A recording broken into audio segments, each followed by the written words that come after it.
what is the difference between startup visa and other business-related programs if we talking about immigration to Canada?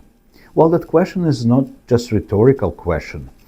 Times and again, we having this conversation with clients, and finally I decided that I need to record this video and explain it once and for all. Well, first, what we're talking about here?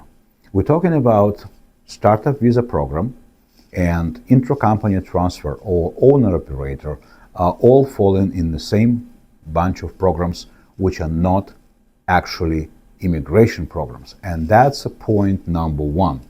Startup visa is a federal immigration program. That's very important to notice. Why? Because the rest is not. Why it's not immigration if it's part of immigration procedures?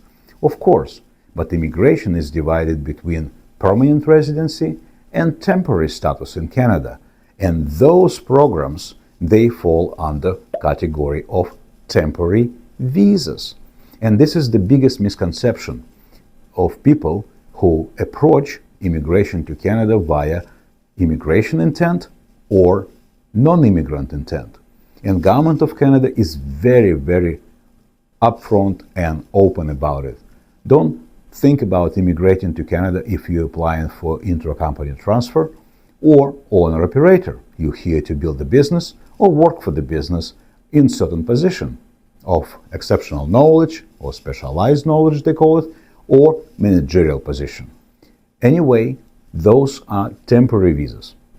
And startup visa is a federal immigration program. Well, point number two is even more important. Money. People always tell this phrase, show me the money. Well, let me show you the money. The cost of both different streams is dramatically different. Why? Startup visa, most of the time, we are very close to the fixed budget. We know what people gonna spend, what's going on, how it works, and where we stand in terms of expenses. After all, we know what's gonna happen. We can predict all expenses coming, and we can predict the time and budgeting items, and we definitely trying to minimize the cost. And that's our approach to people's money. We save them. And now let's take a look at those programs we discussed today. Intra-company transfer, owner-operator. The legal fees for the package probably still around 25, 30,000. Sometimes people charge more, charge less, depending on what kind of professionals you're talking about. But is it fair to say that this is all you're going to spend? Well, intra-company transfer. Let's say you want to create something and work for someone for a year. So that creates a huge unpredictable budget, which you, by the way, will not be able to control. I almost guarantee that. But then you arrive here. Then how much you're going to spend? Well, we don't know, because we don't know the nature of that business that you intra-company transferring yourself in Canada.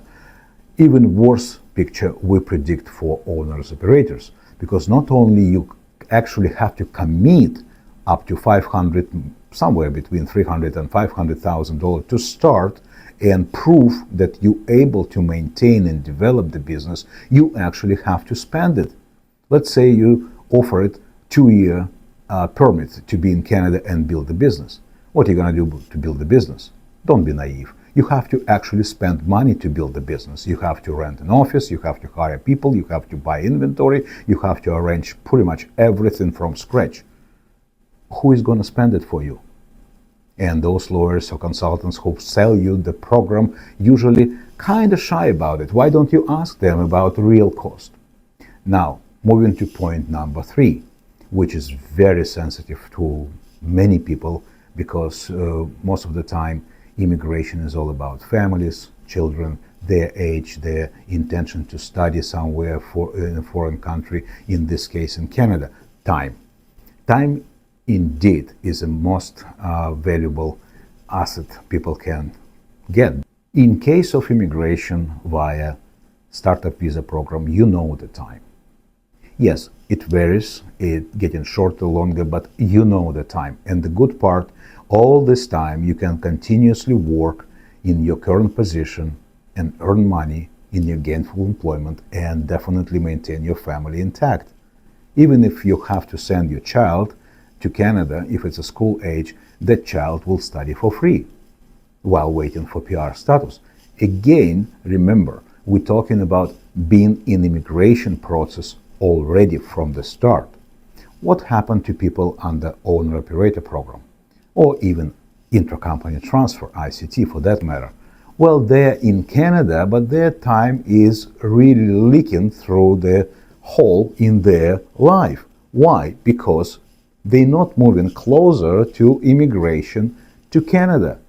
So basically, they just temporarily reposition themselves to Canada, and that's the bottom line of our message today.